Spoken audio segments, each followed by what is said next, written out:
देते हैं कि कौन कौन कौन बराबर है, और उसका जो साइड साइड का भुजा है वो सब बराबर है। लेकिन देखिए हम साइड साइड का भुजा मान रहे हैं बराबर, उसका संगत भुजा जो है वो अनुपात मान रहे बराबर, लेकिन यहाँ पर संगत भुजा का अनुपात नहीं दिया। अब आप कहेगा तो ए बी बटा डी काहे लिख दी है, ए बी बटा डी तो आपको प्रूफ करना था, नहीं प्रूफ हमको करना था कि संगत भुजाओं के वर्गों का अनुपात हमको प्रूफ करना था। ये तो हो ही नहीं करता है, कोई भी दो को समरूप त्रिभुज रहेगा ना तो उसका संगत भुजा का अनुपात जो रहता है वो बराबर होता है समरूप त्रिभुज का। तो यहाँ पे अब हम यही चीज हम यहाँ पे देख रहे हैं, तो वही चीज यहाँ पे कर दिया था कि ए बी बटा डी बराबर होगा बी सी बटा ई। फिर से एक बात थोड़ा समझ लीजिए, हम क्या बोले कि समरूप त्रिभुज में कोण को भी बराबर मानते हैं और संगत भुजा का अनुपात को भी बराबर मानते हैं।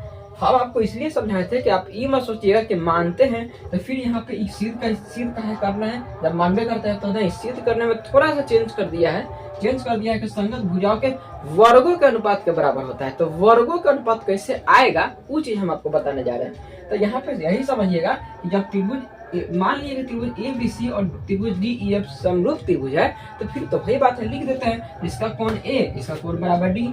याद रखिएगा एकदम समरूप है, मतलब उठ के यहाँ पे आइए गया। अगर ऊपर का एक कोण ए है तो एक ऊपर का कोण डी ए बराबर हम लिखेंगे। अगर एक साइड वाला कोण हम बी लिख रहे हैं बराबर में, तो एक साइड वाला कोण ई ए बराबर भी लिखेंगे। तो देखिए हम वही चीज लिखे हुए हैं यहाँ पे, कोण ए जो है वो कोण डी के बराबर है, और कोण बी है जो कोण ई के बराबर है, और कोण सी है लास्ट वाला तो कोण एफ के बराबर है।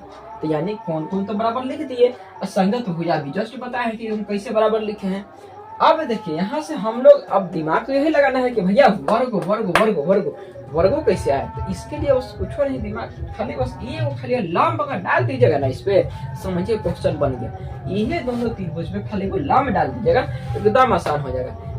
तक क्या कुछ नहीं, हम क्या किए कि ए से एगो लंब डाल दिए, तो जैसे वो डंटा खींच दिए इस पे, तो डंटा खींचेंगे तो जो बिंदु आएगा तो यहाँ पे कुछ ना कुछ नाम देना होगा। तो हम जो भी नाम देने का हमको हमारा मन था, हम एम दे दिए, यहाँ एन दे दिए, ठीक है। तो बस त्रिभुज में बस यहाँ से लाइन खींच रहे हैं, एम दे रहे हैं। अब याद रखिएगा यहाँ से जो लाइन डायरेक्ट खींचते हैं ना तो कहीं भी जाके गिरेगा तो 90 डिग्री पे गिरेगा, कहीं की लाइन तो सीधा जा रहा है। तो इसीलिए ना ये कोण और ये कोण दोनों 90 डिग्री होगा। अब ये मत देखिएगा कि इतनी बड़ लग रहा है, इतनी छोट लग रहा है, ये बड़ छोट हो सकता है कहीं कि समरूप त्रिभुज है, इसलिए अब यहाँ पे यही देखना है। तो ठीक है, ये जो हम काम कर रहे हैं ना, यह काम खाली जो किए उसको अपने भाषा में लिख देना है। आपके ऊपर है, आपको जैसा इच्छा है वैसे लिख दीजिए। हम यहाँ पे यही लिखे हैं कि रचना लिख दी है। अच्छा याद रखिएगा, रचना लिख के ऐसे हेडिंग करके ऐसा, मतलब थोड़ा सा इस एग्जामिनर जो चेक करता है ना पेपर वो देख